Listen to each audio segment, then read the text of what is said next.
الحمد لله رب العالمين والصلاة والسلام على رسوله محمد وعلى آله وأصحابه أجمعين أما بعد فأعوذ بالله من الشيطان الرجيم بسم الله الرحمن الرحيم إذا سمعتم آيات الله يكفر بها ويستهزأ بها فلا تقعدوا معهم حتى يخوضوا في حديث غيره صدق الله العظيم وصدق رسوله النبي الكريم الأمين ونحن على ذلك لمن الشاهدين والشاكرين والحمد لله رب العالمين۔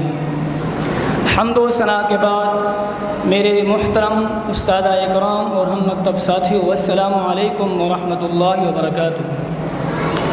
میرا جو آج کا موضوع ہے وہ ہے قرآنی تعلیمی پالیسی۔ جس طرح قرآن مجید میں سب چیزوں کا ذکر ہے، ایسے ہی قرآن مجید میں تعلیمی پالیسی کا بھی ذکر ہے۔ تو مسلمانوں کی تعلیمی پالیسی کیا ہونی چاہیے؟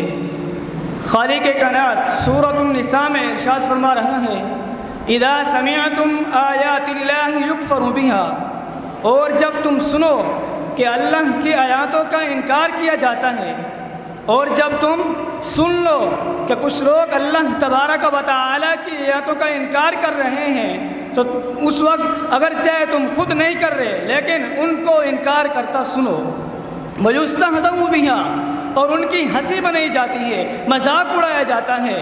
اور جب تم سن لو دیکھ لو کہ کچھ لوگ اللہ تبارک و تعالی کے قرآن مجید کا مذاق اڑا رہے ہیں، تنقید کر رہے ہیں، تو اس وقت تمہارا فرض کیا بنتا ہے؟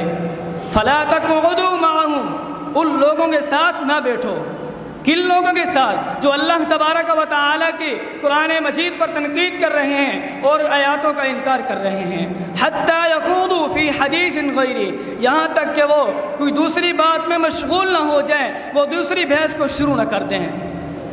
اب اللہ تبارک و تعالی قرآن مجید میں دوسرے مقامات پر ارشاد فرما رہا ہے انکم اذا مثلہم ان اللہ جامع المنافقین والکافرین فی جہنم جمیعا، انکم اذا مثلہم، ورنہ تم بھی انہی جیسے ہو جاؤ گے۔ کن جیسے؟ جو لوگ اللہ تبارک و تعالی کی آیاتوں کا انکار کر رہے ہیں اور ان پر تنقید کر رہے ہیں۔ بے شک اللہ تعالی منافقوں اور کافروں کو جہنم میں اکٹھا کرے گا۔ اگر تم یہ سمجھتے ہو کہ قرآن پاک کی آیاتوں کا انکار ہوتا ہے یا قرآن مجید پر تنقید ہوتی ہے یا اسلام کو معاذ اللہ ایک عجیب و غریب صورتحال میں تنقید کا نشانہ بناتے ہوئے پیش کیا جا رہا ہے، تو وہ سمجھتے ہیں میں خود تو کچھ نہیں کر رہا، کرنے والا کوئی اور ہے، میں تو صرف بیٹھا ہوا ہوں۔ تو اللہ تعالیٰ فرماتا ہے انکم اذا مثلہم، تم انہی کے جیسے ہو۔ اگر تم بیٹھے رہے اور وہ گفتگو سنتے رہے تو تم بھی انہی کی مثل ہو، جس نے اللہ تعالیٰ کا مذاق اڑایا، جس نے رسول اللہ کا مذاق اڑایا، جس نے اللہ تعالیٰ کی حدودوں کا مذاق اڑایا، جس نے سنت اور اسلامی شعراء کا مذاق اڑایا۔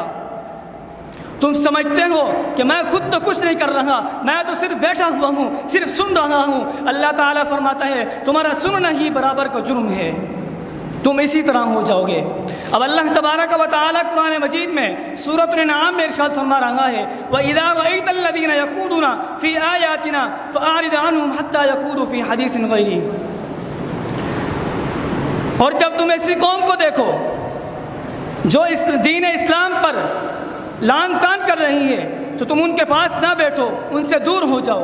وَإِمَّا يُنْسِيَنَّكَ الشَّيْطَانُ، اور اگر تمہیں شیطان پھنسا کے بٹھا بھی دے ان کے پاس، فَلَا تَقْعُدُوا بَعْدَ الذِّكْرَىٰ مَعَ الْقَوْمِ الظَّالِمِينَ، جب تمہیں قرآن نے روک دیا اب تمہارے پاس کوئی گنجائش نہیں کہ تم ان کے پاس جا کے بیٹھو۔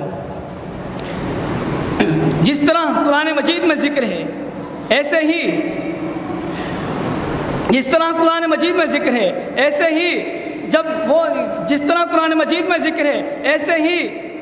طرح قرآن مجید میں ذکر ہے ایسے ہی مسلمانوں کے لیے ایک قاعدہ ہے کہ جو لوگ قرآن مجید اللہ تعالیٰ کی حدودوں کا مذاق اڑاتے ہیں اور دین اسلام کو ایک تازہ دین ثابت کرنے کی کوشش کرتے ہیں، اور جو لوگ دین اسلام کو ایک جھگڑالو دین کہتے ہیں، اور جو لوگ دین اسلام کو ایک ماضی کا قصہ اور پرانی داستان قرار دیتے ہیں، اور جو لوگ قرآن کے احکام کے بارے میں کہتے ہیں یہ عرب معاشرے کے ساتھ منسلک تھے، ہمارے لیے تو ہے ہی نہیں۔